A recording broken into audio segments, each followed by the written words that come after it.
आप सुन रहे हैं मनीषा की आवाज में नेपोलियन हिल के द्वारा लिखी गई पुस्तक थिंक एंड ग्रो रिच। इस पुस्तक में कुल 15 अध्याय हैं। पिछले वीडियो में आप अध्याय फर्स्ट और अध्याय सेकंड को सुने होंगे। इस वीडियो में आप अध्याय थर्ड से सुनेंगे। आस्था, इच्छा की प्राप्ति में विश्वास और उसका प्रत्यक्षीकरण, धनवान होने की तरफ दूसरा कदम। आस्था दिमाग का प्रमुख रसायनज्ञ है। जब आस्था विचारों के कंपन के साथ मिश्रित होती है तो अवचेतन मन कंपन को तुरंत ग्रहण कर लेता है, इसे इसके आध्यात्मिक समतुल में परिवर्तित करता है और जैसा प्रार्थना के मामले में होता है, इसे अनंत बुद्धिमत्ता को पहुंचा देता है। विश्वास, प्रेम और सेक्स की भावनाएं सभी प्रमुख सकारात्मक भावनाओं में सबसे शक्तिशाली होते हैं। जब तीनों मिश्रित होते हैं तब उनमें विचारों के कंपन के रंग का प्रभाव इस तरह होता है कि यह तुरंत अवचेतन मन तक पहुंचता है, जहां वह अपने आध्यात्मिक समतुल्य में बदल जाता है। एकमात्र रूप जो कि अनंत बुद्धिमत्ता से एक प्रतिक्रिया को प्रेरित करता है।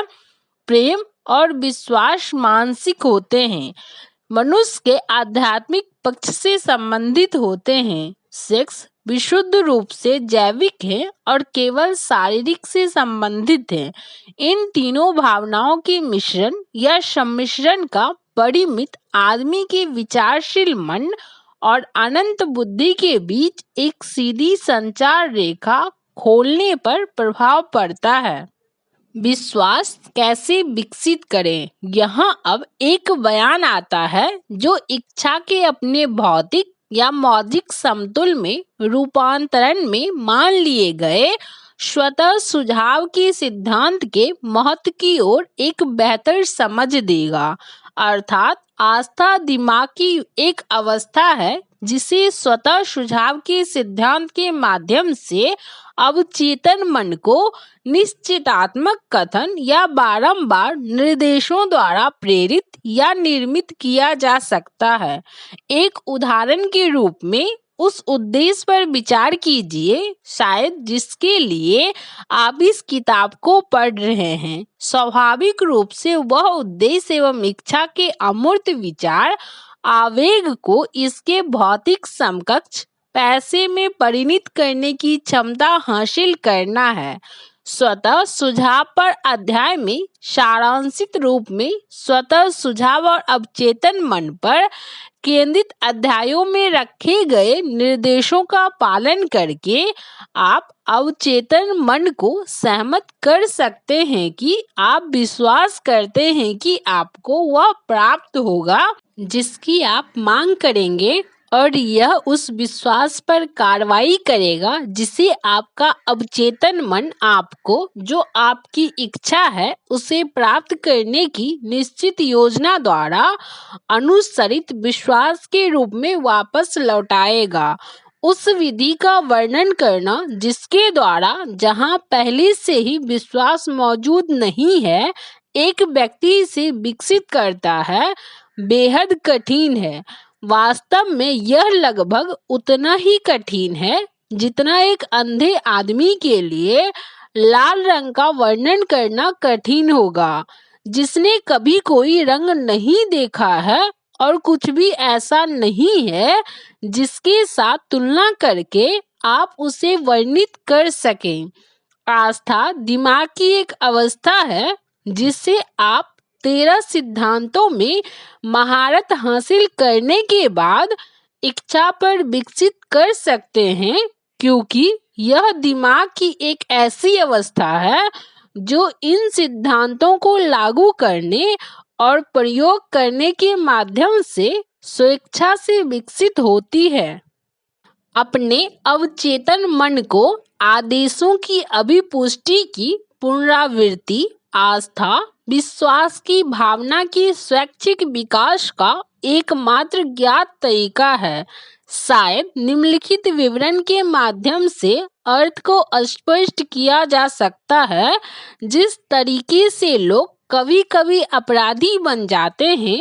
एक प्रसिद्ध क्रिमिनोलॉजिस्ट के शब्दों में कहा गया है, जब लोग पहली बार उस अपराध के संपर्क में आते हैं जिससे वे घृणा करते हैं, यदि वे काफी समय तक अपराध के संपर्क में रहते हैं तो वे इसे करने और इसे सहन करने के आदी बन जाते हैं।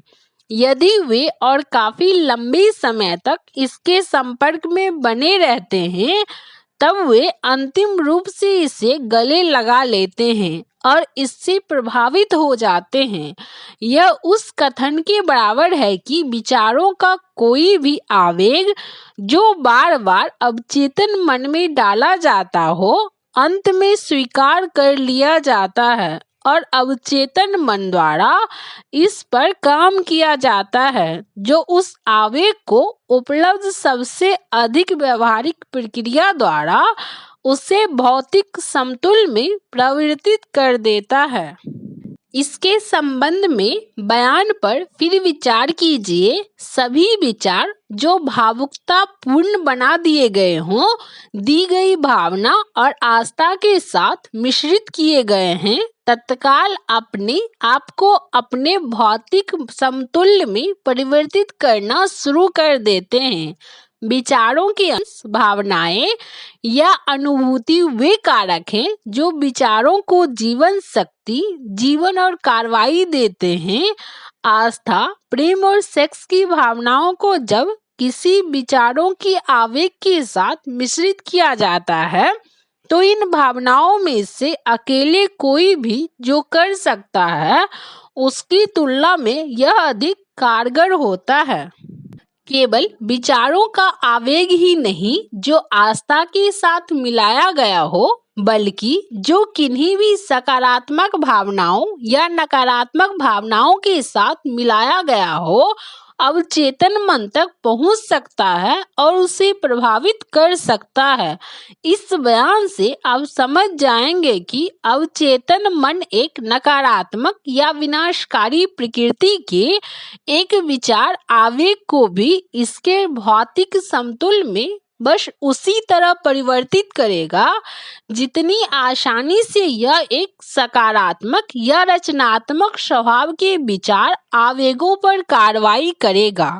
अज्ञान घटना का यह वर्णन, जिसे लाखों लोगों ने अनुभव किया है, दुर्भाग्य या खराब किस्मत के रूप में संदर्भित किया जाता है। ऐसे लाखों लोग जो कुछ अज्ञात शक्तियों के कारण, जिन पर वे विश्वास करते हैं कि उनका कोई नियंत्रण नहीं है, गरीबी और विफलता के लिए खुद को अपराधी मानते हैं। इस नकारात्मक धारणा की वजह से जिसे उनके अवचेतन मन ने ग्रहण कर लिया और इसके भौतिक समतुल में परिवर्तित कर दिया, वे अपने दुर्भाग्य के सर्जक स्वयं हैं। यह एक उपयुक्त जगह है जहां फिर से यह सुझाव दिया जाना आपके लिए लाभकारी हो सकता है कि आपके अवचेतन मन को ऐसी कोई भी इच्छा प्रदान करने से जिसे आप इसके भौतिक या मौलिक समतुल में परिवर्तित हैं। प्रत्याशा या विश्वास की एक ऐसी स्थिति में वह रूपांतरण वास्तव में घटित होगा। आपकी आस्था या विश्वास वह तत्व है जो आपके अवचेतन मन की कार्रवाई निर्धारित करता है। स्वतः सुझाव के माध्यम से आपके अवचेतन मन को निर्देश दिए जाते समय उसे धोखा देने में आपके लिए कोई भी बाधा नहीं है, जैसा कि मैंने अपने बेटे के अवचेतन मन को धोखा दिया है।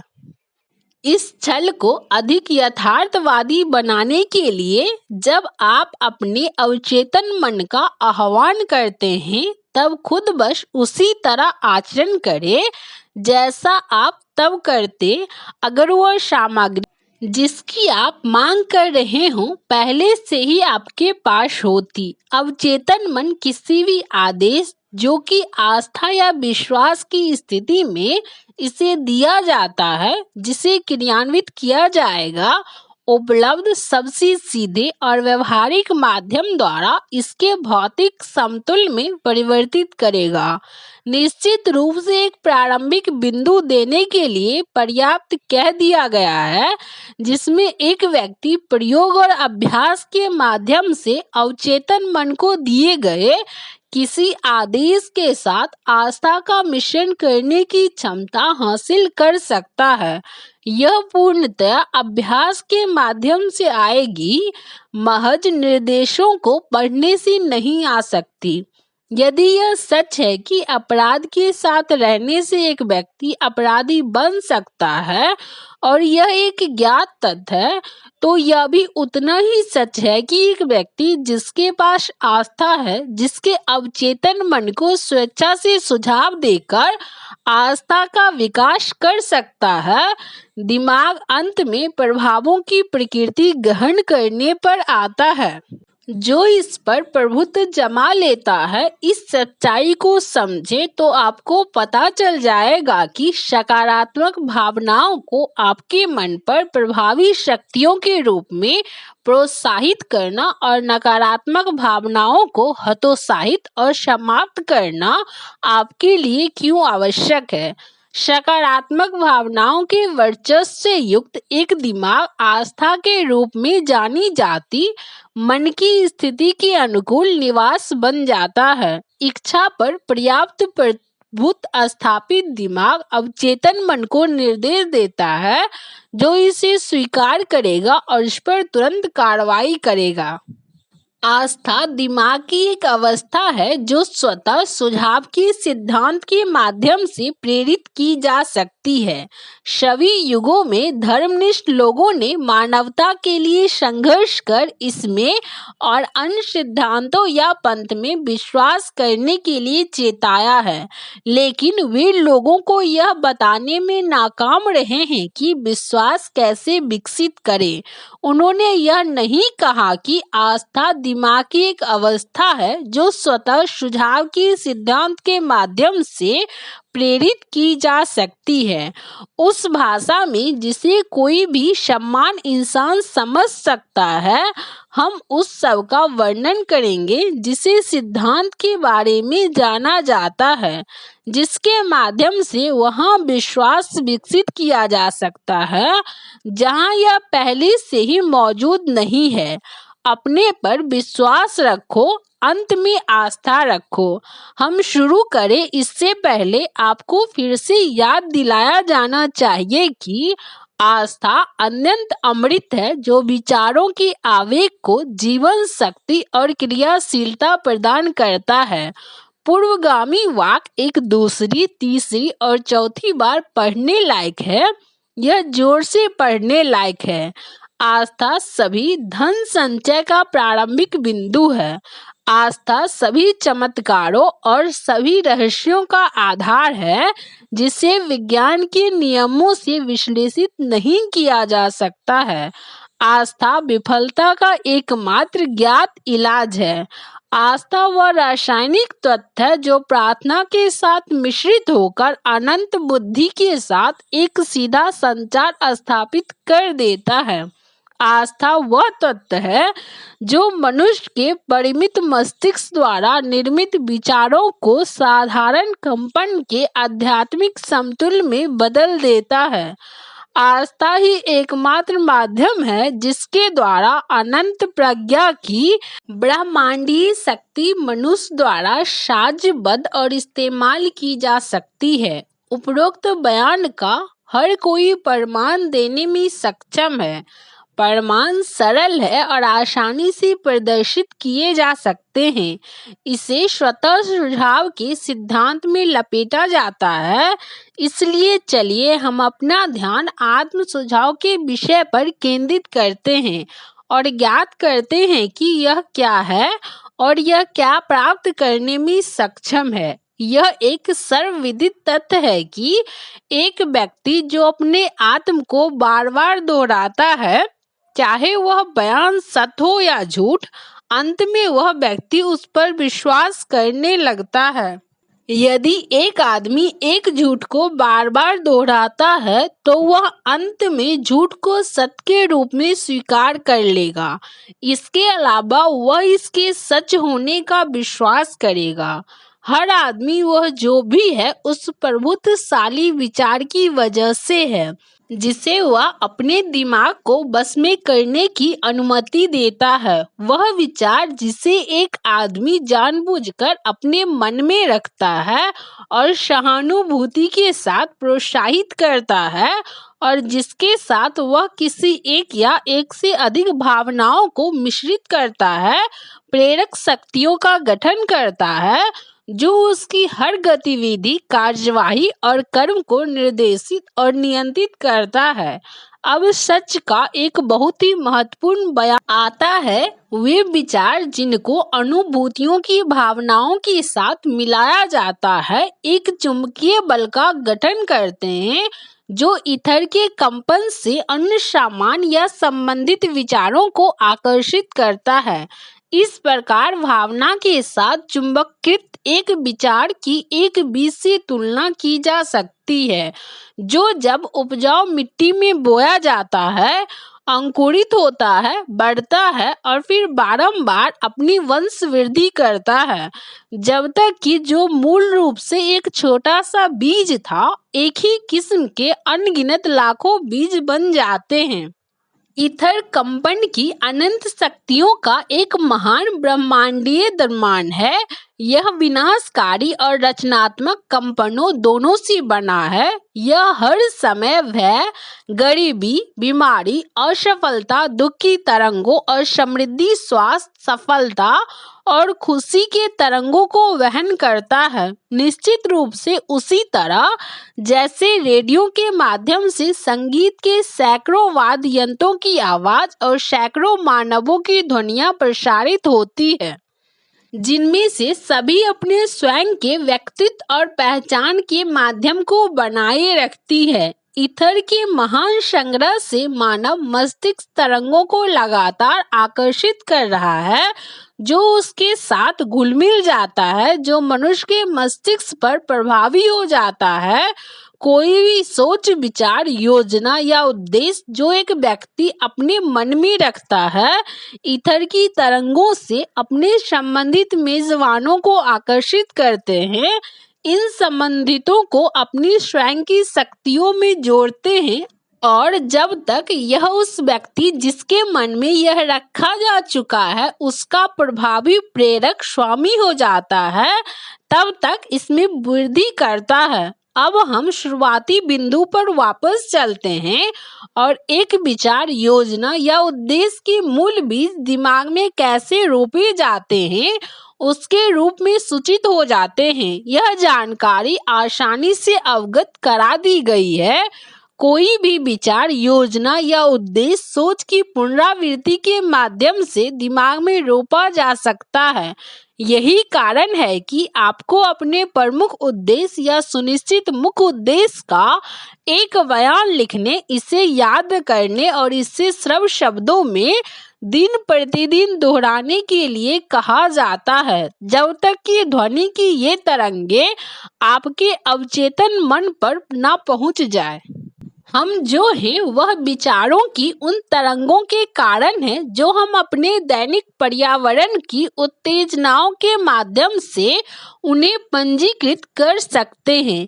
किसी भी दुर्भाग्यपूर्ण पर्यावरण के प्रभावों को दूर करने का संकल्प करने के लिए और अपने जीवन में अनुशासन का निर्माण करने के लिए मानसिक परिसंपत्तियां और देनदारियों की सूची बनाने पर आपको पता चल जाएगा कि आपकी सबसे बड़ी कमजोरी आत्मविश्वास की कमी है। आत्म सुझाव के सिद्धांत की सहायता से इस बाधा पर विजय प्राप्त की जा सकती है और कायरता को साहस में बदला जा सकता है।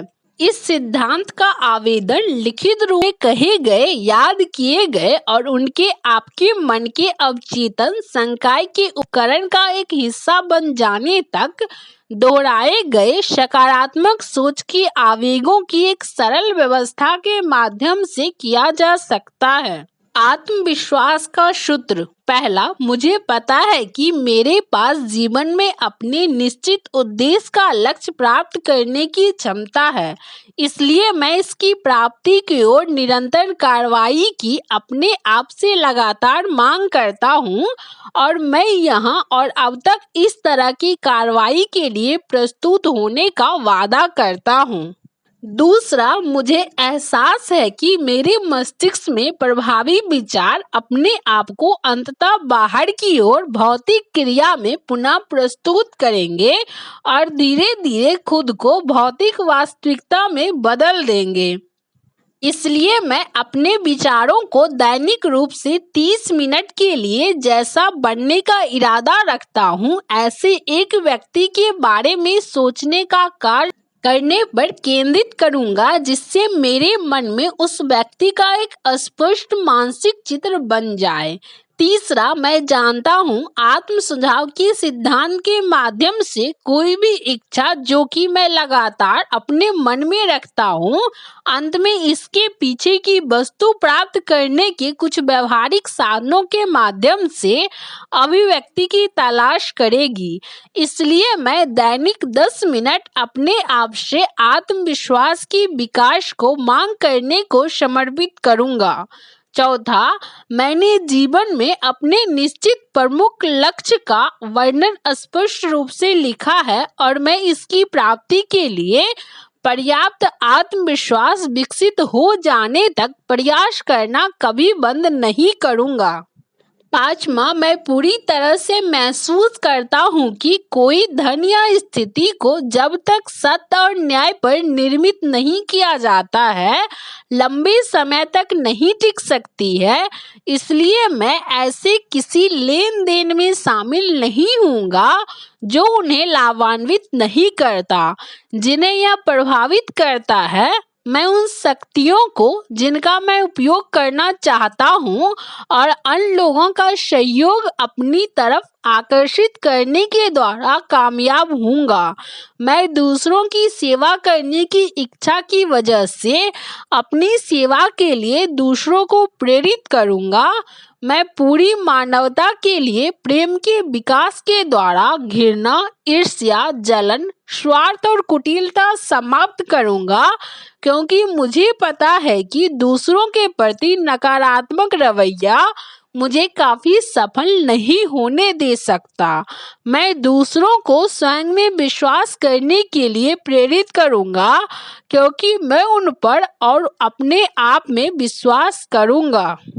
मैं इस सूत्र पर अपने नाम का हस्ताक्षर करूंगा, इसे याद रखूंगा और हर दिन एक बार जोर से इस पूर्ण विश्वास के साथ दोहराऊंगा कि यह धीरे धीरे मेरे विचारों और कार्यों को प्रभावित करेगा, जिससे मैं एक आत्मनिर्भर और सफल व्यक्ति बन जाऊंगा। इस सूत्र के पीछे प्रकृति का जो नियम है, कोई भी आदमी अभी तक उसकी व्याख्या करने में सक्षम नहीं हुआ है। इसने सभी युगों के वैज्ञानिकों को चकित किया है। मनोवैज्ञानिकों ने इस नियम का नाम आत्म सुझाव दिया है और इसे उस पर चलने दिया है। वह नाम जिसके द्वारा एक व्यक्ति इस नियम को जानता है, कम महत्व का है। इसके बारे में महत्वपूर्ण तथ्य यह है कि यदि इसका रचनात्मक प्रयोग किया जाता है तो यह मानव जाति की महिमा और सफलता के लिए काम करता है। वहीं दूसरी ओर यदि विध्वंसपूर्ण इस्तेमाल किया जाता है तो यह बड़ी आसानी से नष्ट कर देगा। इस बयान में एक बहुत भी महत्वपूर्ण सच्चाई पाई जा सकती है, अर्थात उनके जो हार गए हैं और उनका जीवन गरीबी, दुख और संकट में समाप्त हो गया है, ऐसा आत्म सुझाव के सिद्धांत के नकारात्मक आवेदन के कारण हुआ है।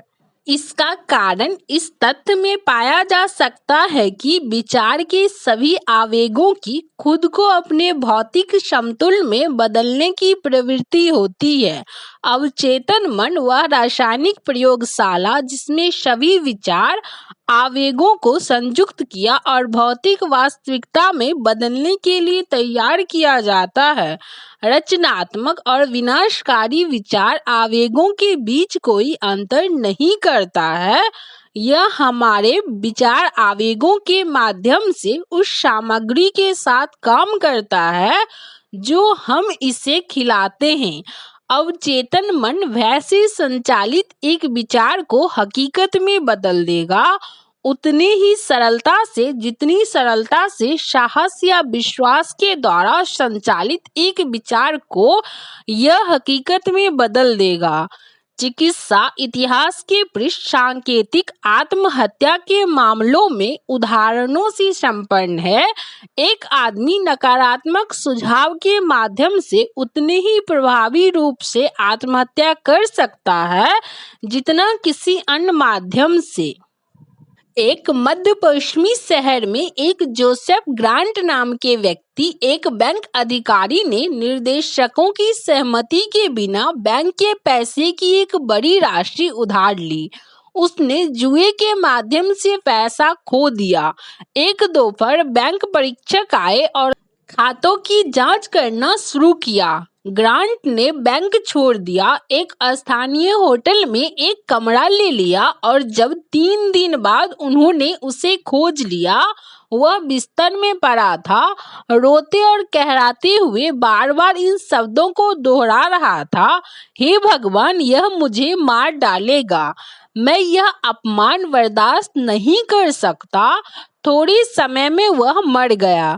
डॉक्टरों ने इस मामले को एक स्पष्ट मानसिक आत्महत्या कहा। जैसे यदि बिजली रचनात्मक तरह से इस्तेमाल की जाए तो उद्योग के पहिए को चलाती है और उपयोगी सेवाएं प्रस्तुत करती है, और यदि गलत तरीके से इस्तेमाल की जाए तो जीवन नष्ट कर देती है। इसी प्रकार इसके बारे में आपकी समझ और अनुप्रयोग की मात्रा के अनुसार आत्म सुझाव आपको शांति और समृद्धि की ओर या नीचे दुख, विफलता और मौत की घाटी में ले जाता है।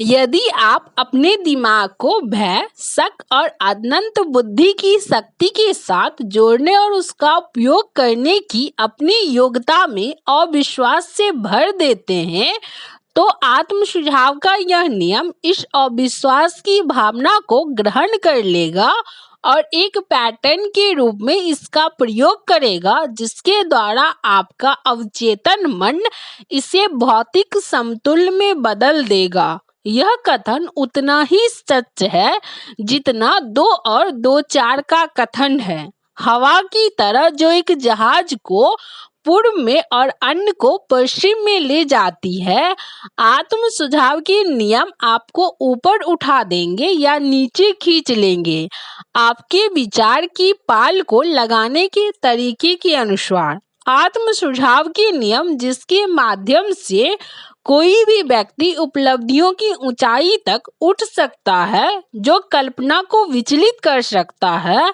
निम्नलिखित पदों में अच्छी तरह से वर्णित है। यदि आपको लगता है आप परास्त हो गए हो तो आप हो गए हैं। यदि आप सोचते हैं आप हिम्मत नहीं करते तो आप नहीं करते हैं। यदि आप जीतना चाहते हैं लेकिन आपको लगता है आप नहीं कर सकते, यह लगभग तय है आप नहीं कर पाएंगे। यदि आप सोचते हैं आप खो देंगे तो आप खो चुके हैं।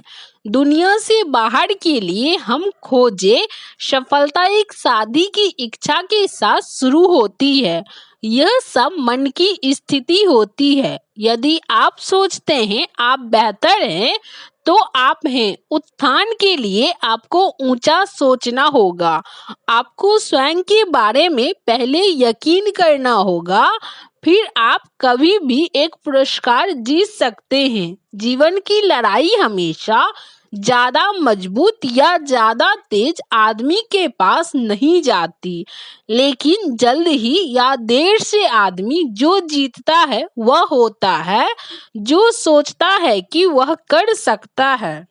उन शब्दों का निरीक्षण करें जिन पर जोर दिया गया है और आप वे गहरे अर्थ पकड़ लेंगे जो कवि के मन में थे। कहीं आपके मेकअप में शायद आपके भविष्य की कोशिकाओं में उपलब्धि के बीज सोए पड़े हैं, जिन्हें यदि जगाया जाए और कार्रवाई में डाला जाए तो आपको उन ऊंचाइयों पर ले जाएंगे जैसा कि शायद आपने कभी पाने की उम्मीद भी नहीं की होगी। बिल्कुल जैसे एक संगीतक संगीत की सबसे खूबसूरत धुनों को एक वायलिन के तारों में से छोटी छोटी अंशों में निकलवाता है, ऐसे ही आप अपने दिमाग में सोई हुई प्रतिभा को जगा सकते हैं और इससे खुद को ऊपर अपने किसी भी लक्ष्य को पाने के लिए प्रेरित करवा सकते हैं। अब्राहम लिंकन तब तक हर उस काम में विफल रहा जिसकी उसने कोशिश की, जब तक उसने 40 वर्ष की आयु पूरी नहीं कर ली। तब तक वह एक मामूली आदमी था। जब तक उसके जीवन में एक बहुत बड़ा अनुभव नहीं आया, उसने दिल और दिमाग के भीतर सो रही प्रतिभा को जगाया और दुनिया को इसके वास्तविक महान पुरुषों में से एक दिया। वह अनुभव दुख और प्यार की भावनाओं का मिला जुला रूप था। वह एनी रटलेज के माध्यम से उनके पास आया था। वह एकमात्र महिला जिसे वे कभी सच में प्यार करते थे। यह एक ज्ञात तथ्य है कि प्यार की भावना विश्वास के रूप में जानी जाने वाली मन की स्थिति के काफी हद तक समान है और इस कारण से प्यार किसी के विचार आवेगों को उनके आध्यात्मिक समतुल्य में बदलने के लिए बहुत निकट आता है। अनुसंधान के अपने काम के दौरान लेखक ने उत्कृष्ट उपलब्धियों के पुरुषों के सैकड़ों जीवन काज और उपलब्धियों के विश्लेषण से खोजा कि उनमें से लगभग हर एक के पीछे एक महिला के प्यार का प्रभाव था। मानव हृदय और मस्तिष्क में प्यार की भावना चुंबकीय आकर्षण का एक अनुकूल क्षेत्र बनाती है, जो उच्च और महीन कंपन जो हवा में तैरते हुए होते हैं, उनके अंतर्वाह का एक कारण बनता है। यदि आप विश्वास की शक्ति का सबूत चाहते हैं तो उन पुरुषों और महिलाओं की उपलब्धियों का अध्ययन कीजिए जो इसका प्रयोग कर चुके हैं। इस सूची में सबसे ऊपर नजर आती है ईसाई धर्म एकमात्र सबसे बड़ा एकल बल है जो पुरुषों के मन को प्रभावित करता है। ईसाई धर्म का आधार आस्था है। कोई बात नहीं कि कितने लोग पथ भ्रष्ट हुए होंगे या महान शक्ति की गलत व्याख्या की होगी, और कोई बात नहीं कि कितने सिद्धांत और धर्म इसके नाम पर बनाए गए हैं जो इसके सिद्धांतों को नहीं दर्शाते हैं। ईसा मसीह की शिक्षाओं और उपलब्धियों का तात्पर्य हो सकता है कि जिनकी व्याख्या चमत्कार के रूप में की गई हो, आस्था से अधिक कुछ नहीं था। यदि चमत्कार के रूप में ऐसी कोई भी अजीबोगरीब घटना है तो वे केवल आस्था के रूप में जानी जाने वाली मन की स्थिति के माध्यम से उत्पादित की जाती है। कुछ धर्म के शिक्षक और कई जो खुद को ईसाई कहते हैं ना तो आस्था को समझते हैं और ना ही उसका अभ्यास करते हैं। चलो विश्वास की शक्ति पर विचार करें। जैसा कि अब एक आदमी जो सभी सभ्यताओं द्वारा बखूबी जाने जाते हैं, जिन्हें भारत के महात्मा गांधी के रूप में प्रदर्शित किया जा रहा है, इस आदमी में दुनिया की सभ्यता को ज्ञात आस्था की संभावनाओं के सबसे चौंकाने वाले उदाहरणों में से एक है। इस तथ्य के बावजूद कि उनके पास पैसे, युद्धपोतों, सैनिकों और युद्ध की सामग्री जैसे शक्ति के कोई भी रूढ़िवादी उपकरण नहीं है, गांधी इस समय जीवित किसी भी आदमी से अधिक संभावित ताकत उपयोग करते हैं। गांधी के पास कोई पैसा नहीं है, कोई घर नहीं है, कपड़े का कोई सूट नहीं है, लेकिन उनके पास शक्ति है। उन्हें वह शक्ति कैसे मिली? उन्होंने आस्था के सिद्धांत के बारे में अपनी समझ और 200 करोड़ लोगों के मन में इस आस्था को प्रत्यारोपित करने की अपनी क्षमता के माध्यम से इसे बनाया। गांधी ने आस्था के प्रभाव से वह पूरा किया जो पृथ्वी पर सबसे मजबूत सैन्य शक्ति नहीं कर सकती थी और सैनिकों और सैन्य उपकरणों के माध्यम से कभी पूरी होगी भी नहीं। उन्होंने 200 मिलियन दिमागों को एक दिमाग के रूप में एक सुर में संगठित होने के लिए प्रभावित करने की चौंकाने वाली उपलब्धियों को प्राप्त किया है। आस्था को छोड़कर पृथ्वी पर मौजूद कौन सी अन्य शक्ति इतना कुछ कर सकती थी? एक दिन आएगा जब कर्मचारी के साथ ही नियोक्ता भी आस्था की संभावनाओं की खोज करेंगे। वह दिन आरंभ हो रहा है। आस्था की कमी व्यवसाय के साथ क्या करेगी, इसका साक्षी होने के लिए पूरी दुनिया को हाल ही में व्यापार अवसाद के दौरान पर्याप्त अवसर मिल चुके हैं। निश्चित रूप से सभ्यता ने अवसाद द्वारा दुनिया को सिखाए गए इस महान सबक का उपयोग करने के लिए बुद्धिमान इंसानों की पर्याप्त संख्या का उत्पादन किया है। इस अवसाद के दौरान दुनिया के पास अपार सबूत थे कि व्यापक भय उद्योग और व्यापार के पहियों को पंगु बना देंगे।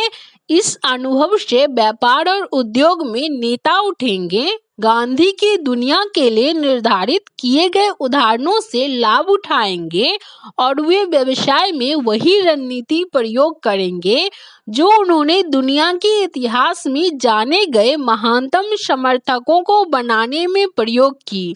ये नेता उन अज्ञात जनसाधारण लोगों के बीच से आएंगे जो अभी अमेरिका के इस्पात संयंत्रों, कोयला खदानों, ऑटोमोबाइल कारखानों, छोटे कस्बों और शहरों में कड़ी मेहनत करते हैं।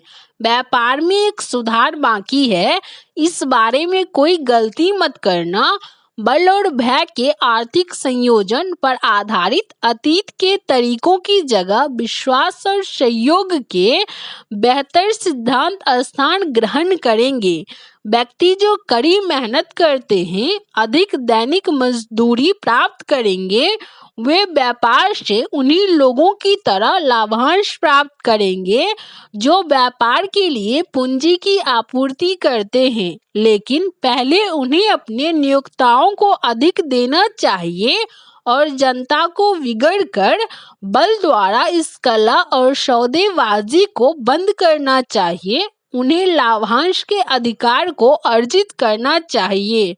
इसके अलावा यह सबसे महत्वपूर्ण बात है, उनका नेतृत्व उन नेताओं द्वारा किया जाएगा जो महात्मा गांधी द्वारा उपयोग किए गए सिद्धांतों को समझेंगे और काम में लाएंगे। केवल इस तरह से नेता अपने अनुयायियों से पूर्ण सहयोग की भावना प्राप्त कर सकेंगे जो शक्ति को इसकी सबसे उच्चतम और सबसे ज्यादा टिकाऊ रूप में गठित करती है। अद्भुत मशीन युग जिसमें हम रहते हैं और जिसमें से हम बस अभी उभर ही रहे हैं, उनसे लोगों की आत्मा बाहर निकाल ली है। इनके नेताओं ने इन लोगों को इस तरह हाँका है मानो वे ठंडी मशीनरी के टुकड़े थे। उन्हें ऐसा करने के लिए उन कर्मचारियों द्वारा मजबूर किया गया जिन्होंने दिए बिना पाने के लिए सभी संबंधित चीजों की कीमत पर सौदेबाजी की है। भविष्य का नारा मानव खुशी और संतोष होगा और जब मन की यह अवस्था प्राप्त कर ली जाएगी, उत्पादन दुख का ख्याल किसी भी अन्य चीज से अधिक प्रभावी ढंग से रखेगा जो कभी पूरा की गई है, जहां लोग आस्था और व्यक्तिगत लाभ को उनकी श्रम के साथ मिला नहीं सके। व्यापार संचालन और उद्योग के क्षेत्र में विश्वास और सहयोग की आवश्यकता के कारण एक घटना का विश्लेषण करने के लिए यह रोचक और समर्थक दोनों ही हो जाएगा। जिसके द्वारा यह विधि की एक उत्कृष्ट समझ प्रदान करता है, जिसके द्वारा लेने से पहले देने की तरीके से उद्योगपति और व्यापारी बड़ी संपत्ति का ढेर लगा देते हैं। इस दृष्टांत के लिए चुनी गई घटना पीछे सन 1900 की है, जब संयुक्त राज्य अमेरिका में इस्पात निगम का गठन किया जा रहा था। आप जैसे जैसे कहानी पढ़ते जाते हैं, इन मूलभूत तथ्यों को दिमाग में रखें और आप समझ जाएंगे कि कैसे विचार बड़ी संपत्ति में परिवर्तित कर दिए गए हैं। पहला, विशाल संयुक्त राज्य अमेरिका इस्पात निगम चार्ल्स एम श्वाब के मन में उनके द्वारा अपनी कल्पना के जरिए बनाए गए एक विचार के रूप में पैदा हुआ था। दूसरा, उन्होंने आस्था को अपने विचार के साथ मिलाया। तीसरा, उन्होंने अपने विचार को भौतिक और वित्तीय हकीकत में बदलने के लिए एक योजना तैयार की। चौथा, उन्होंने विश्वविद्यालय के क्लब में प्रसिद्ध भाषण के साथ अपनी योजना को कार्रवाई में बदल डाला। पांचवा, उन्होंने आवेदन किया और दृढ़ता के साथ अपनी योजना को पूरा किया, और जब तक यह पूरी तरह से नहीं हो गया था, तब तक दृढ़ निर्णय के साथ इसका समर्थन किया। छठा, उसने सफलता की एक तीव्र इच्छा के द्वारा सफलता के लिए एक रास्ता तैयार किया। यदि आप उन लोगों में से हैं जिन्होंने अक्सर यह आश्चर्य किया है कि किस प्रकार से महान भाग्यलक्ष्मी जमा की जाती है, तो संयुक्त राज्य अमेरिका इस्पात निगम के सृजन की यह कहानी आपके लिए शिक्षाप्रद होगी। यदि आपको कोई संदेह है कि इंसान सोचकर अमीर हो गया है, तो यह कहानी आपकी संदेह को दूर कर देगी, क्योंकि आप इस पुस्तक में वर्णित संयुक्त राज्य अमेरिका में इस्पात के 13 सिद्धांतों के एक बड़े हिस्से को लागू करने की कहानी स्पष्ट रूप से देख सकते हैं। एक विचार की शक्ति का यह चौंकाने वाला विवरण नाटकीय रूप से जॉन लेवेल द्वारा न्यूयॉर्क के वर्ल्ड टेलीग्राम में बताया गया था, जिनकी कृपा से यह यहाँ पुनः प्रकाशित किया जा रहा है। $1 अरब के रात्रि भोज के बाद एक सुंदर भाषण। जब 12 दिसंबर 1999 की शाम को देश के कोई 80 अमीर दिग्गज लोग पश्चिम के एक युवक का सम्मान करने के लिए फिफ्थ एवेन्यू के यूनिवर्सिटी क्लब के समारोह कक्ष में एकत्र हुए, आधा दर्जन से ज्यादा मेहमानों को यह एहसास नहीं था कि वे अमेरिकी औद्योगिक इतिहास की सबसे महत्वपूर्ण घटना के गवाह बनने वाले थे। जे. एडवर्ड सिमन्स और चार्ल्स स्टीटवर्ड स्मिथ के दिल पीटर्सबर्ग की एक हाल की यात्रा के दौरान चार्ल्स एम श्वाब द्वारा उनके लिए किए गए भव्य आतिथ्य के लिए आभार से भरे हुए थे। उन्होंने पूर्वी बैंकिंग के 38 वर्षीय फौलादी आदमी का परिचय कराने के लिए रात्रि भोज की व्यवस्था की थी, लेकिन उन्हें उस सम्मेलन में खलबली मचने की बिल्कुल उम्मीद नहीं थी। उन्होंने उन्हें वास्तव में चेतावनी दी थी कि न्यूयॉर्क के रूढ़िवादी व्यक्ति वक्तृत्व को पसंद नहीं करेंगे, और कि यदि वह सिटिलमैन, हरीमन और वाल्टर व्हीट को उबाना नहीं चाहते, तो बेहतर होगा कि वे खुद विनम्र शेखी को 15 या 20 मिनट तक सीमित कर दे और उसके बाद जाने दे। यहाँ तक कि जॉन पियर पॉन्टमार्गेन शाही प्रतिष्ठा के चलते शवाब के दाईं ओर बैठे हुए केवल थोड़े समय के लिए अपनी उपस्थिति से भोज की मेज की शोभा बढ़ाना चाहते थे। जहाँ तक अब प्रेस और जनता का सवाल था, पूरा मामला इतने कम समय का था कि अगले दिन प्रिंट में यह अपने लिए कोई जगह नहीं बना पाया। तो 2 मेजबान और उनके विशिष्ट अतिथियों ने सामान्यतः 7 या 8 तरह का भोजन अच्छी तरह से खा लिया। इस बीच में थोड़ी बहुत बातचीत हुई थी और जो भी हुई नियंत्रित कर ली गई।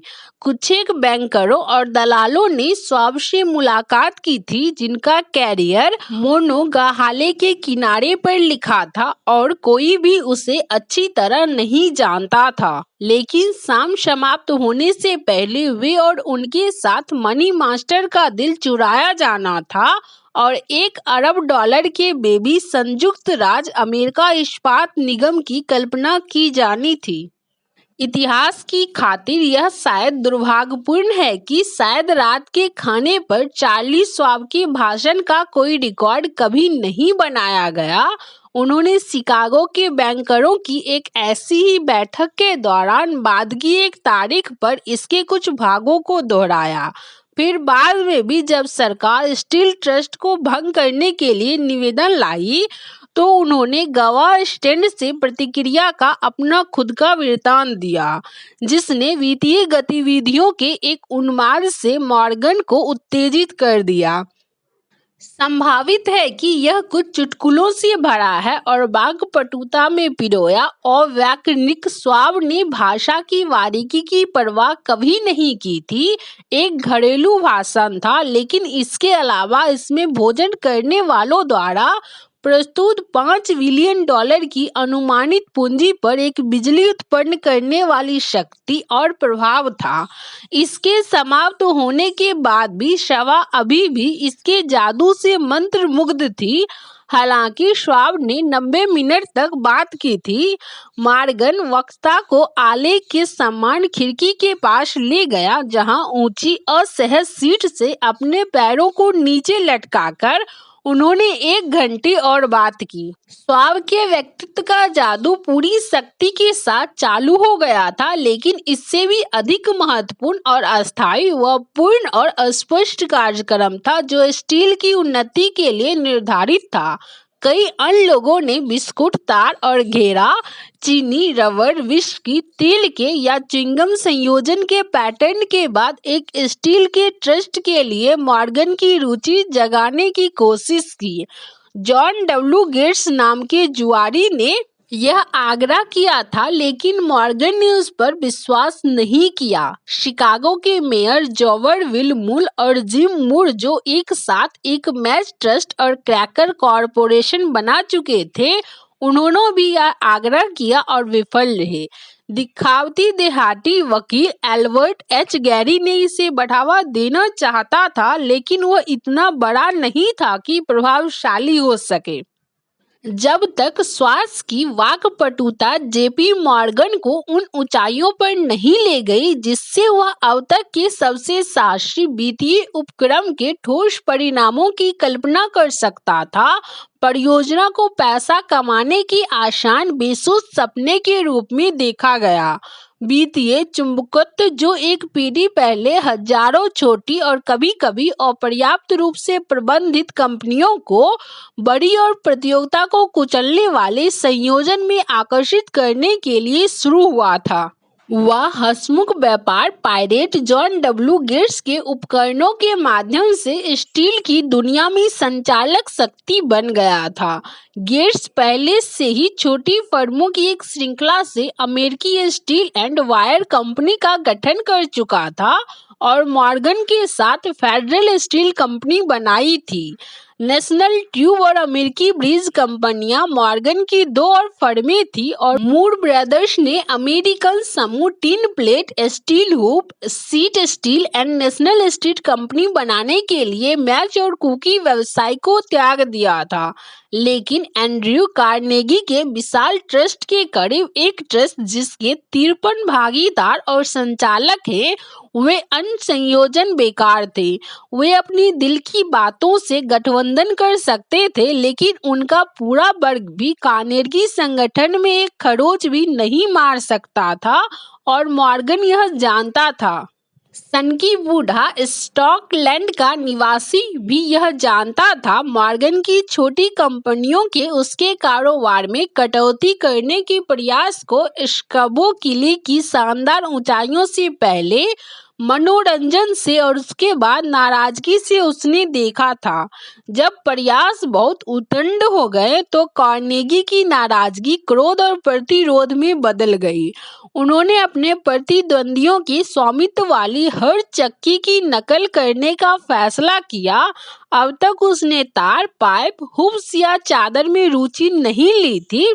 इसके बजाय वह ऐसी कंपनियों को कच्चा इस्पात बेचने में और जो भी हो आकार वे चाहते थे उसमें उनको ढाल देने में संतुष्ट था।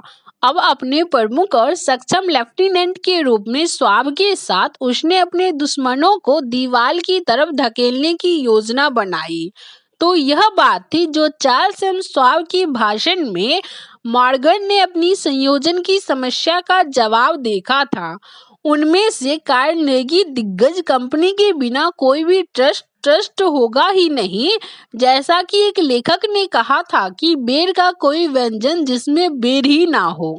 12 दिसंबर 1900 की रात को श्वाब के भाषण में निस्संदेह एक अनुमान था। हालांकि कोई वादा नहीं था कि विशाल कार्नेगी उद्यम को मॉर्गन तंबू के नीचे लाया जा सकता है।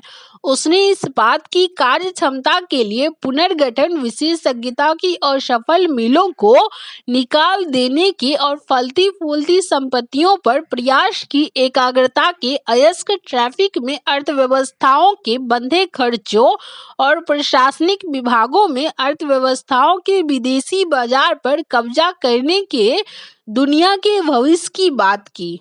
इसके अलावा उसने उनके बीच 420 लोगों को बताया कि उनकी प्रथागत चोरी की त्रुटियां कहां हो रही है। उसने अनुमान लगाया उनके उद्देश्य एकाधिकार बनाना, कीमतों को बढ़ाना और विशेषाधिकार से खुद के मोटे लाभांश का भुगतान करना था। श्वाब ने अपने हार्दिक तरीके से प्रणाली की निंदा की। उसने अपने श्रोताओं को बताया, ऐसी नीति की और दूरदर्शिता इस तथ्य में निहित है कि एक ऐसे युग में जब हर चीज विस्तार चाहती थी, इसने बाजार को प्रतिबंधित किया। उसने तर्क दिया कि इस्पात की लागत कम करके एक हरदम विस्तार करता बाजार बनाया जाएगा। इस्पात के अधिक उपयोग का आविष्कार किया जाएगा और विश्व व्यापार के एक बढ़िया भाग पर कब्जा किया जा सकेगा। वास्तव में वह इसे नहीं जानता था। श्वाब आधुनिक बड़े पैमाने के उत्पादन का प्रचारक था। तो विश्वविद्यालय क्लब में रात्रि भोज का अंत हो गया। श्वाब की सुहानी भविष्यवाणियों के बारे में सोचने के लिए मॉर्गन अपने घर चला गया। श्वाब भी आंद्रा कार्नेगी के लिए इस्पात व्यवसाय चलाने के लिए वापस पिट्सबर्ग चला गया, जबकि गैरी और वार्की अगले कदम के पुनर्निर्माण में निरर्थक काम करने के लिए वापस अपने स्टॉक टिकर्स के पास चले गए।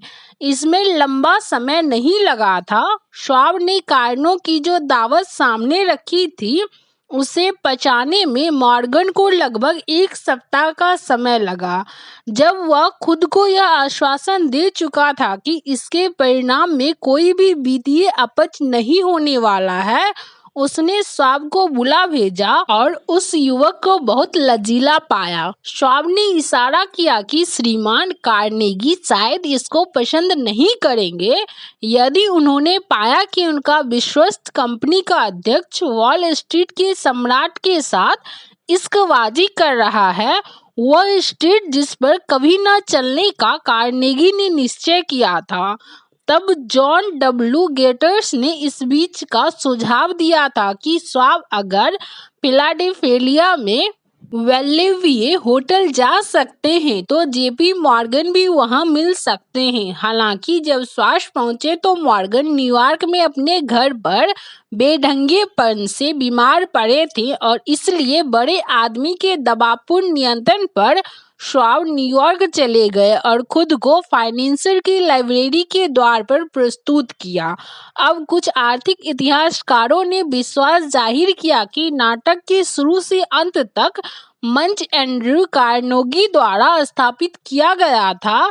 स्वास्थ्य के लिए रात्रि भोज, प्रसिद्ध भाषण, स्वास्थ्य और धनपतियों के बीच रविवार की रात का सम्मेलन, इस पूरे आयोजन की व्यवस्था चतुर स्कॉट द्वारा की गई थी। सच्चाई इसकी ठीक विपरीत है। जब सौदा पूरा करने के लिए स्वाब को बुलाया गया था, उसे यह भी नहीं पता था कि छोटा बॉस, जैसे एंड्रयू को कहा जाता था, कौन था। बहुत सुना होगा तो बस बेचने का एक प्रस्ताव, विशेष रूप से लोगों के एक समूह को, जिन्होंने एंड्रयू पवित्रता से कुछ कम कुछ के साथ संपन्न किया जा रहा था के रूप में मानता था। लेकिन स्वाब सम्मेलन में अपने साथ उनके मन के भौतिक मूल और हर स्ट्रीट कंपनी, जिसे वह नई धातु के अवकाश में एक आवश्यक सितारे के रूप में मान्यता देता था, उसकी संभावित कमाई की क्षमता का प्रतिनिधित्व करते अपनी ही लिखावट में तैयार तांबा प्लेट चित्रों की 6 चादर ले गए थे। 4 व्यक्तियों ने रात भर इन आंकड़ों पर विचार किया। जाहिर है प्रमुख मॉर्गन था, धन के दैवीय अधिकार में अपने विश्वास में दृढ़। उसके साथ उसका अभिजात साथी रॉबर्ट बेकन था, एक विद्वान और सज्जन। तीसरा जॉन डब्ल्यू गेट्स था, जिसे मॉर्गन एक जुआरी के रूप में अपमानित और एक उपकरण के रूप में इस्तेमाल करता था। चौथा स्वाब था, जिसे इस्पात के निर्माण और बिक्री की प्रक्रिया के बारे में वहां पूरे समूह में मौजूद लोगों में से किसी की भी तुलना में अधिक पता था। उस पूरे सम्मेलन के दौरान पिट्सबर्ग के आंकड़े के बारे में पूछताछ कभी नहीं की गई थी। यदि उसने कहा कि एक कंपनी बहुत मूल्यवान थी, तो वह बहुत मूल्यवान थी, बस, और कुछ नहीं। केवल अपने द्वारा नामित चिंताओं को संयोजन में शामिल करने पर वह बहुत आग्रहपूर्ण था। उन्होंने एक ऐसे निगम की कल्पना की थी जिसमें कोई दोहराव नहीं होगा, यहाँ तक कि उन दोस्तों के लालच को पूरा करने के लिए भी नहीं, जो अपनी कंपनियों को व्यापक मॉर्गन आधार पर उतारना चाहते थे। इस प्रकार उसने कई बड़े व्यवसायों को डिजाइन से बाहर छोड़ दिया, जिन पर वॉल स्ट्रीट के वालसरों और बढ़इयों ने भूमि निगाहें डाली हुई थी। जब सुबह हुई, मॉर्गन गुलाबी हो गया और अपनी पीठ को सीधा किया। केवल एक ही सवाल बचा हुआ था, क्या आप सोचते हैं कि आप एंड्रयू कार्नेगी को बेचने के लिए राजी कर सकते हैं? उसने पूछा। मैं कोशिश कर सकता हूँ, स्वाब ने कहा। अगर आप उसे बेचने के लिए मना सकते हैं तो मैं इस मामले की जिम्मेदारी ले लूंगा, मॉर्गन ने कहा। अब तक सब कुछ ठीक है, लेकिन क्या कार्नेगी बेचेंगे? वे कितनी मांग रखेंगे? वह भुगतान किसमें लेगा? साधारण या पसंदीदा स्टॉक्स, बॉन्ड, नगद? कोई भी $1 अरब का 1/3 नगद में नहीं इकट्ठा कर सकता है। जर्मनी में ठंड से ठिठुरते वेस्टचेस्टर से सेंट एंड्रयूज लिंक की हीथ पर ठंड के खिलाफ स्वेटर में लिपटे एंड्रयू और वाचालता से बात करते हुए चार्ली के साथ हमेशा की तरह उनकी आत्माओं को ऊंचा बनाए रखने के लिए एक गोल्फ खेल आयोजित था। जोड़ी के कार्नेगी कुटीर की आरामदायक गर्मी में बैठ जाने तक कारोबार का कोई भी शब्द मुश्किल से ही बोला गया था। फिर उसी प्रबोधकता के साथ जिससे विश्वविद्यालय के क्लब में 80 करोड़पति सम्मोहित थे, स्वाब ने बूढ़े आदमी के सामाजिक मौजों को संतुष्ट करने के लिए सुख साधनों में सेवा निर्मित के अनकहे लाखों शानदार वादों को उड़ेल दिया। कार्नेगी ने एकदम से हथियार डाल दिए, कागज की एक पर्ची पर अंक लिखकर स्वाब को सौंप दिया और कहा, ठीक है, उसे हम बेच देंगे। आंकड़ा लगभग $40 करोड़ था और एक बुनियादी आंकड़े के रूप में स्वाब द्वारा उल्लिखित 32 लाख करोड़ लेने और पिछले 2 वर्षों में बढ़ी हुई पूंजी मूल्य का प्रतिनिधित्व करने के लिए इसमें 8 करोड़ जोड़ने के द्वारा पहुंचा था। बाद में एक ट्रांस अटलांटिक जहाज के डेक पर स्टॉक्समैन ने उदास होते हुए मॉर्गन से कहा, मेरी इच्छा थी कि मैंने आपसे 1 करोड़ अधिक के लिए कहा होता। यदि आपने इसके लिए कहा होता तो आपको यह मिल गया होता, मॉर्गन ने मुस्कुराते हुए उससे कहा। बेशक वहां एक कोलाहल मचा हुआ था। एक ब्रिटिश संवाददाता ने तार भेजा कि विदेशी इस्पात विश्व विशाल संयोजन द्वारा चकित थी। येल के राष्ट्रपति हेडली ने घोषित किया कि जब तक ट्रस्ट विनियमित थे, देश अगले 25 वर्षों के भीतर वाशिंगटन में एक सम्राट के होने की उम्मीद कर सकता था। लेकिन वह सक्षम शेयर दलाल कीन इतनी सख्ती से जनता पर नया शेयर टेलने के अपने काम पर लग गया कि कुछ लोगों द्वारा पूरा अनुमानित अतिरिक्त पानी लगभग $6 करोड़ पर एक जगमगाहट में समाहित कर लिया गया। तो इसके सभी मुसीबत के लिए कार्नेगी के पास उसके लाखों थे और मॉर्गन सिलिकेंट के पास $62 करोड़ थे और गेट्स से लेकर कॉरी तक सभी लड़कों के पास उनके लाखों थे।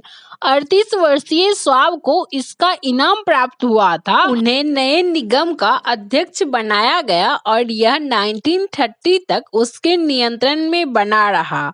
बड़े व्यापार की यह नाटकीय कहानी, जिसे आपने अभी-अभी समाप्त किया है, इस पुस्तक में इसलिए शामिल की गई थी क्योंकि यह उस विधि का एक आदर्श उदाहरण है जिसके द्वारा इच्छा अपने भौतिक समतुल्य में परिवर्तित की जा सकती है। मैं कल्पना करता हूँ कि कुछ पाठक इस बयान की मात्र एक अमूर्त इच्छा को इसके भौतिक समतुल्य में परिवर्तित किया जा सकता है पर सवाल करेंगे। निसंदेह कुछ लोग कहेंगे, आप कुछ भी नहीं को कुछ में नहीं बदल सकते हैं। जवाब संयुक्त राज्य अमेरिका के इस्पात की कहानी में है। वह विशाल संगठन एक आदमी के मस्तिष्क में बना था।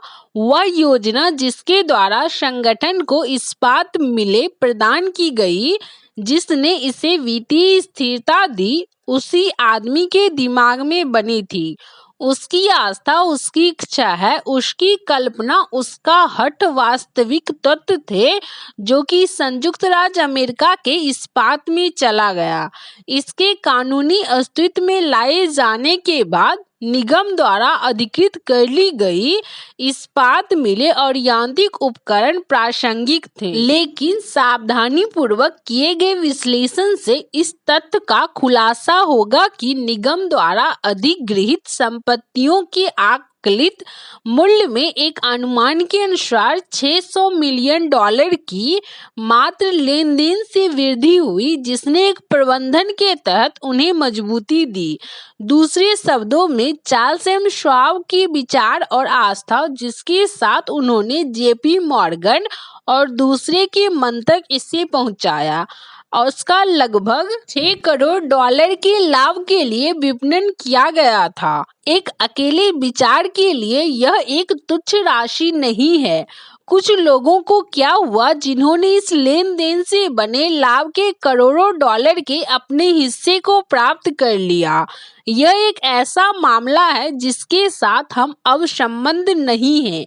चौंकाने वाली उपलब्धि की महत्वपूर्ण विशेषता यह है कि यह इस पुस्तक में वर्णित दर्शन की सुदृढ़ता के निर्विवाद सबूत के रूप में कार्य करता है, क्योंकि यह दर्शन पूर्ण व्यवहार का ताना और बाना था। इसके अलावा दर्शन की उपयोगिता इस तथ्य से स्थापित होती है कि संयुक्त राज्य अमेरिका इस्पात निगम समृद्ध हो गया और हजारों लोगों को रोजगार देकर इस्पात के नए उपयोग का विकास करके और नए बाजार खोलकर अमेरिका में सबसे अमीर और सबसे शक्तिशाली कंपनियों में से एक बन गया है।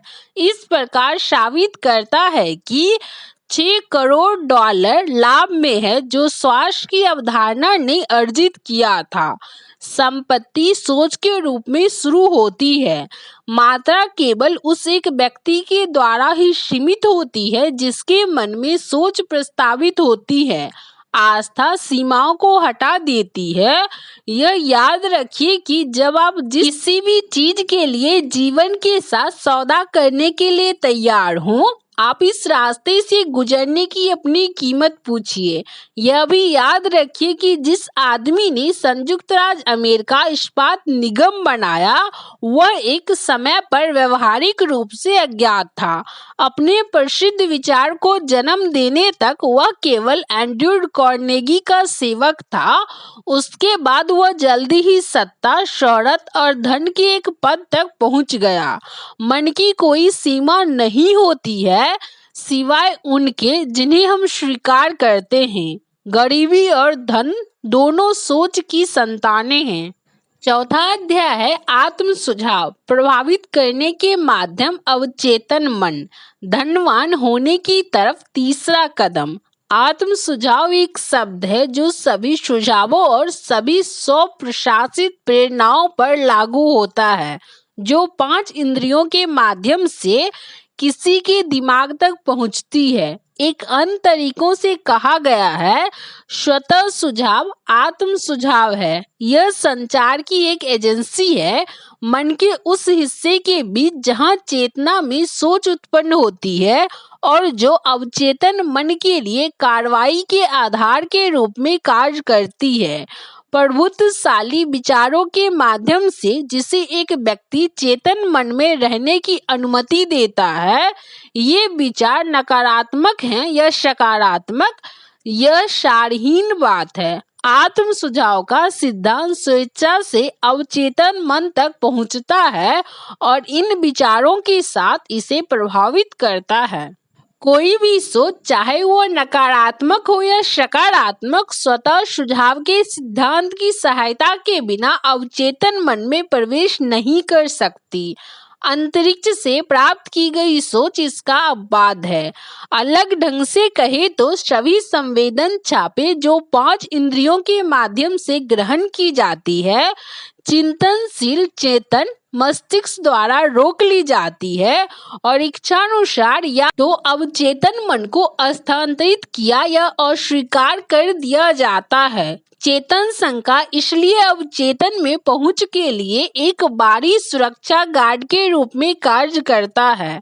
प्रकृति ने आदमी का निर्माण इस प्रकार किया है कि वह अपनी 5 इंद्रियों के माध्यम से अपने अवचेतन मन तक पहुंचने वाली सामग्री पर पूर्ण नियंत्रण रखता है। हालांकि एक बयान के रूप में, टिप्पणी के रूप में, इसका मतलब यह नहीं है कि आदमी हमेशा इस पर नियंत्रण का अभ्यास करता है।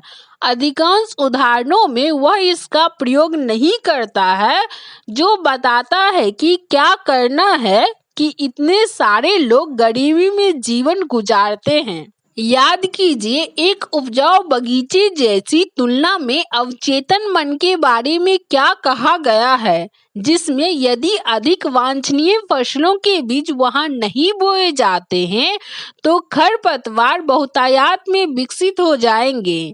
आत्म सुझाव नियंत्रण की एजेंसी है जिसके माध्यम से एक व्यक्ति स्वेच्छा से अपने अवचेतन मन को एक रचनात्मक प्रकृति के विचारों से पोषित कर सकता है या उपेक्षा से एक विनाशकारी प्रकृति के विचारों को मन के इस समृद्ध बगीचे में अपना रास्ता खोजने की अनुमति दे सकता है। इच्छा पर अध्याय में वर्णित 6 चरणों के अंत में धन की अपनी इच्छा के लिखित बयान को दिन में 2 बार जोर से पढ़ने के और अपने आप को ऐसे देखने और महसूस करने के आपको निर्देश दिए गए थे मानो धन आपके पास पहले से ही है। इस निर्देशों का पालन करके आप अपनी इच्छा के लक्ष्य को सीधे अपने अवचेतन मन को पूर्ण विश्वास की भावना से संप्रेषित कर देते हैं। इस प्रक्रिया की पुनरावृत्ति के माध्यम से इच्छा से उस सोच की आदत बनाते हैं जो इच्छा को इसके मौलिक समतुल में परिणत करने के आपके प्रयासों के अनुकूल होता है। आप आगे बढ़ने से पहले अध्याय 2 में वर्णित इन 6 चरणों पर वापस जाइए और उन्हें फिर से बहुत ध्यान से पढ़िए। तब संगठित योजना पर अध्याय में वर्णित अपने मास्टरमाइंड समूह के संगठन के लिए 4 निर्देश बहुत सावधानी से पढ़ें। निर्देशों के इन 2 सेटों की आत्म सुझाव के साथ तुलना करके निसंदेह आप देखेंगे कि इन निर्देशों में आत्म सुझाव के सिद्धांत का उपयोग शामिल है। याद रखें, इसलिए जब अपनी इच्छा का लिखित बयान जोर से पढ़ते हैं, जिसके माध्यम से आप एक धन की चेतना विकसित करने का प्रयास कर रहे हैं, जो कि मात्र शब्दों का पढ़ना है, तब किसी काम का नहीं है। जब तक कि आप अपने शब्दों के साथ भावना या चेतना का मिश्रण नहीं कर देते हैं। यदि आप प्रसिद्ध एमिल क्यू सूत्र दिन व दिन हर तरह से मैं बेहतर और बेहतर हो रही हूँ को अपने शब्दों के साथ भावना और आस्था के मिश्रण के बिना 1 लाख बार दोहराए, तो आपको कोई वांछित परिणाम का अनुभव नहीं होगा। आपका अवचेतन मन केवल उन विचारों को पहचानता है और उन पर काम करता है जो भावना या चेतना के साथ अच्छी तरह से मिश्रित किया गया है। व्यवहारिक रूप से हर अध्याय में पुनरावृत्ति की जमानत के रूप में इस तरह के महत्व की एक सच्चाई है। इसकी समझ की कमी ही वह मुख्य कारण है कि आत्म सुझाव के सिद्धांत को लागू करने की कोशिश करने वाले अधिकांश लोगों को कोई वांछित परिणाम नहीं मिलते हैं। शादी भावहीन शब्द अवचेतन मन को प्रभावित नहीं करते। आप तब तक कोई सराहनीय परिणाम नहीं प्राप्त करेंगे जब तक कि आप विचारों या बोले गए शब्दों के साथ, जिन्हें विश्वास के साथ अच्छी तरह से भावपूर्ण बना दिया गया है, अपने अवचेतन मन तक पहुंचना नहीं सीख लेते हैं। पहली बार जब आप ऐसा करने का प्रयास कर रहे हों और यदि आप अपनी भावनाओं को नियंत्रित और निर्देशित नहीं कर पाते हैं, तो हतोत्साहित न हो। याद रखें, कुछ नहीं से कुछ अच्छा जैसी कोई संभावना नहीं होती है। अपने अवचेतन मन तक पहुंचने और उसको प्रभावित करने की क्षमता की एक कीमत है और आपको उस कीमत का भुगतान करना होगा। यदि आपकी ऐसा करने की इच्छा है तो भी आप धोखा नहीं दे सकते। अपने अवचेतन मन को प्रभावित करने की क्षमता की कीमत यहाँ वर्णन किए गए सिद्धांतों का उपयोग करने का अनंत हट है। आप इससे कम कीमत पर इच्छित क्षमता का विकास नहीं कर सकते हैं। आपको और अकेले आपको यह तय करना होगा कि वह पुरस्कार जिसे पाने का प्रयास कर रहे हैं, धन की चेतना, इसके लिए आपको प्रयास के रूप में जितनी कीमत का भुगतान करना होगा, वह उस कीमत के लायक है या नहीं। अकेले बुद्धि और चतुराई, कुछ बहुत ही दुर्लभ मामलों को छोड़कर, जहां औसत का कानून इन स्रोतों के माध्यम से धन को आकर्षित करने के पक्ष में है, धन को आकर्षित करने और बरकरार रखने में सफल नहीं होगी। यहाँ वर्णित धन को आकर्षित करने की विधि औसत के कानून पर निर्भर नहीं करती है। इसके अलावा विधि कोई पसंद नहीं निभाती है। यह किसी एक व्यक्ति के लिए उतने ही प्रभावी रूप से काम करेगी जितना यह किसी अन्य के लिए करेगी। जहां विफलता का अनुभव होता है, वहां यह विधि नहीं, वह व्यक्ति है जो नाकाम रहा है। यदि आपने कोशिश की है और असफल हुए, तो एक और प्रयास कीजिए और अभी भी एक और, जब तक कि आप सफल नहीं हो जाते हैं। आत्म सुझाव के सिद्धांत का उपयोग करने की आपकी क्षमता बहुत बड़े पैमाने पर आपकी दी गई किसी इच्छा पर तब तक कि ध्यान केंद्रित करने की क्षमता पर निर्भर करेगी, जब तक कि इच्छा एक प्रज्वलित जुनून नहीं बन जाती है। जब आप दूसरे अध्याय में वर्णित 6 चरणों के संबंध में निर्देशों को क्रियान्वित करना शुरू करते हैं, आपके लिए एकाग्रता के सिद्धांत का उपयोग करना आवश्यक हो जाएगा। हम यहाँ एकाग्रता के प्रभावी उपयोग के लिए सुझाव प्रदान करते हैं। जब आप 6 चरणों में से पहले को क्रियान्वित करना शुरू करते हैं, तो आपको अपने मन में इच्छित धन की ठीक मात्रा नियत करने का निर्देश देती है। एकाग्रता या ध्यान के स्थिरीकरण द्वारा अपनी आंखें बंद रखते हुए अपने विचारों को धन की उस राशि पर स्थित कीजिए जब तक कि उस धन की भौतिक उपस्थिति आप वास्तव में देखने नहीं लगते हैं। इसे प्रत्येक दिन कम से कम एक बार कीजिए। जैसे कि आप इन अभ्यासों को करना शुरू करते हैं, आस्था पर अध्याय में दिए गए निर्देशों का पालन कीजिए और धन को वास्तव में अपने अधिकार में देखिए। यहाँ एक सबसे महत्वपूर्ण तथ्य यह है कि अवचेतन मन पूर्ण विश्वास की भावना में दिए गए किसी भी आदेश को ग्रहण कर लेता है और उन आदेशों पर कार्य करता है। हालांकि अवचेतन मन द्वारा उनकी व्याख्या किए जाने से पहले आदेशों को पुनरावृत्ति के माध्यम से अक्सर और बार बार प्रस्तुत किया जाना होता है।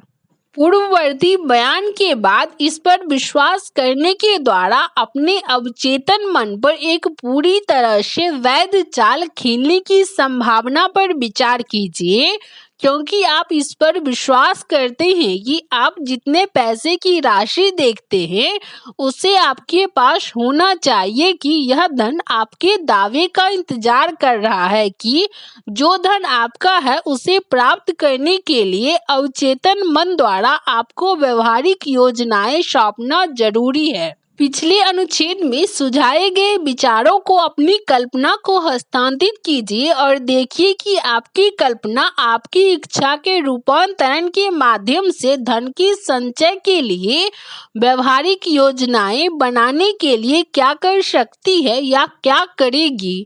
एक निश्चित योजना का इंतजार मत कीजिए जिसके माध्यम से देखे गए पैसे के बदले में आप सेवाओं या माल का आदान प्रदान करने का इरादा करते हैं, बल्कि एक बार में ही अपने आप को धन पर काबिज देखना शुरू कर दीजिए, जो कि इस बीच अवचेतन मन उम्मीद और मांग करने की योजना या आपकी जरूरत की योजना सौंप देगा।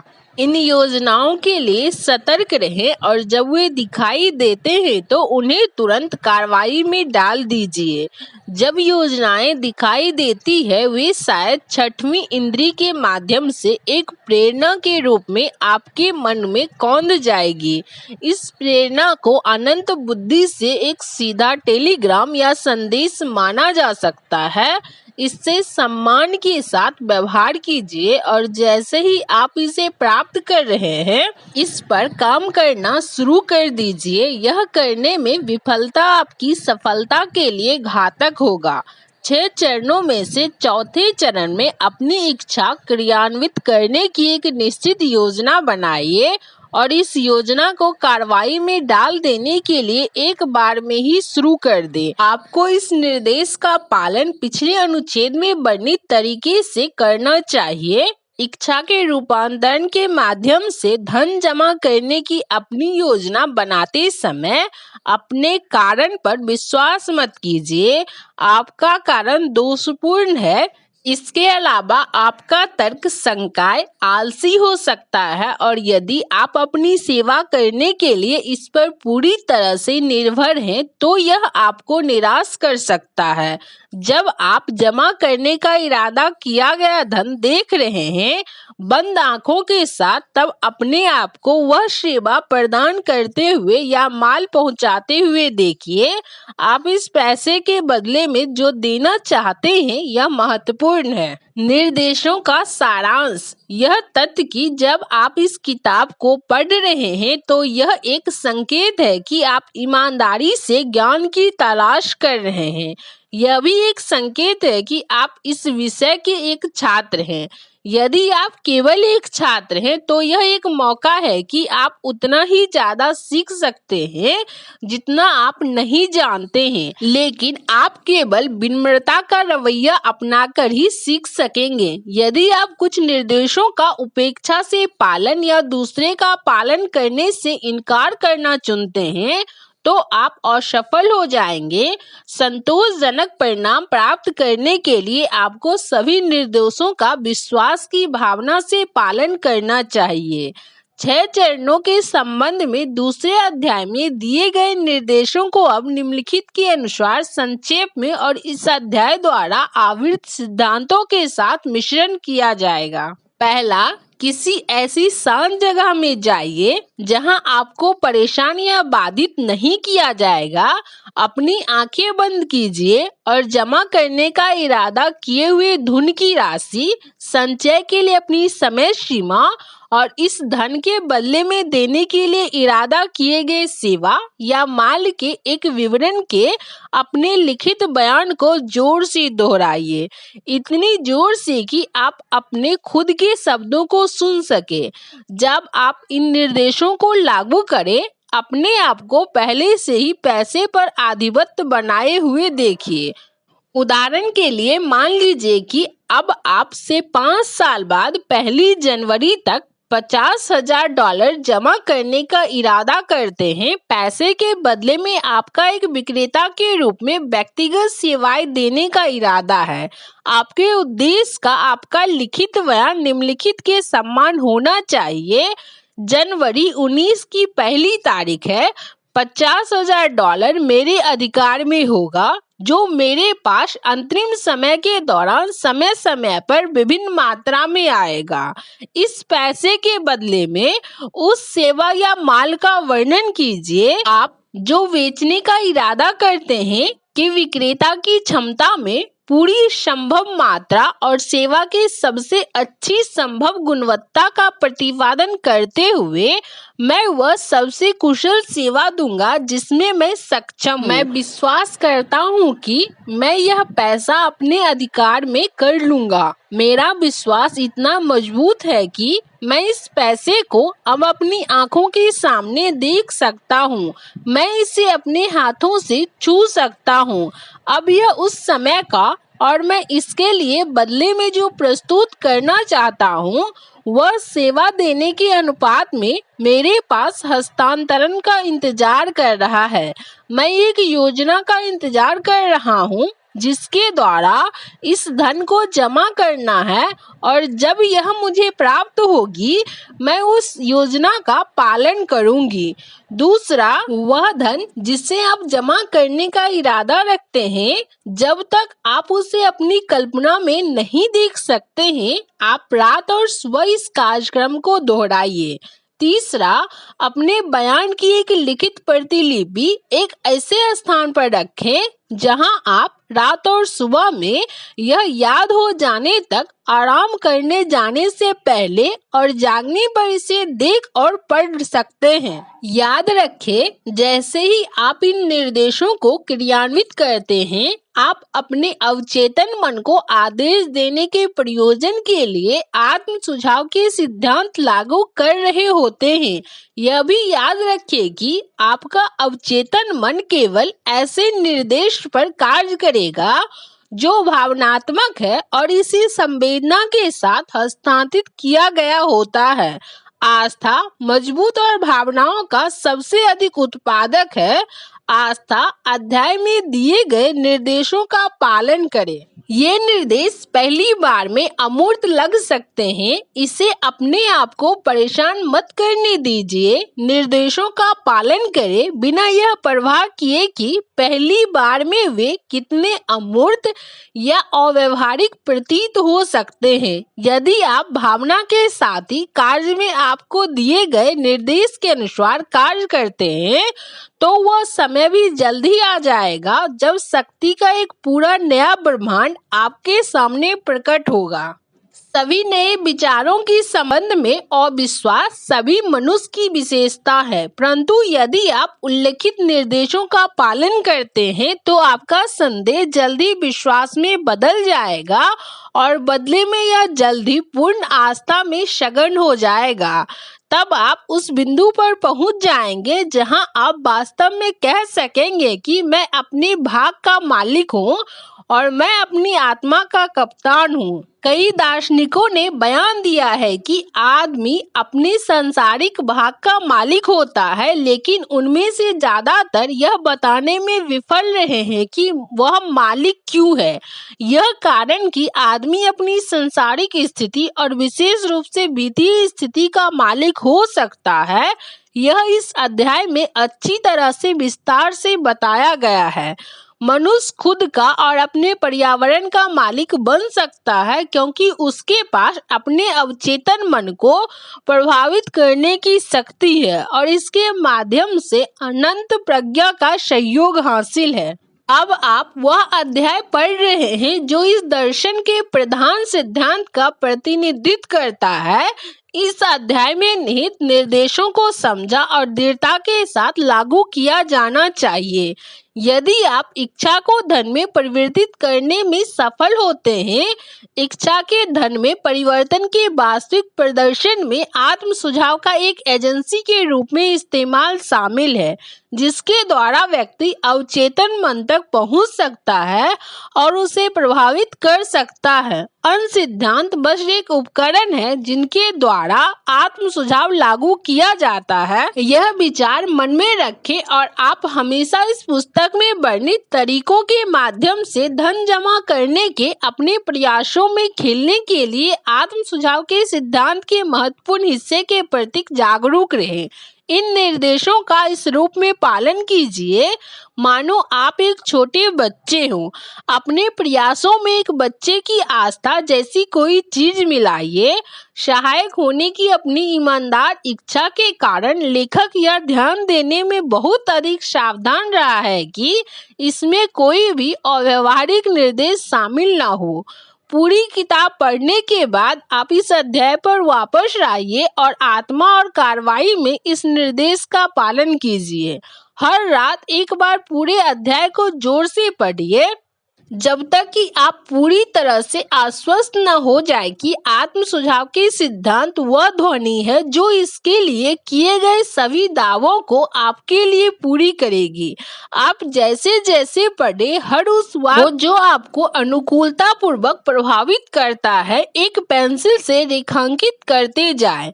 इसके बाद के लिए पूर्वगामी निर्देशों का पालन करें और यह सफलता के सिद्धांतों की पूरी समझ और महारत के लिए रास्ता खोल देगा। आप सुन रहे थे नेपोलियन हिल के द्वारा लिखी गई पुस्तक थिंक एंड ग्रो रिच। इस वीडियो में आप अध्याय 4 तक सुने होंगे। इससे पिछले वीडियो में आप अध्याय 2 तक सुने होंगे।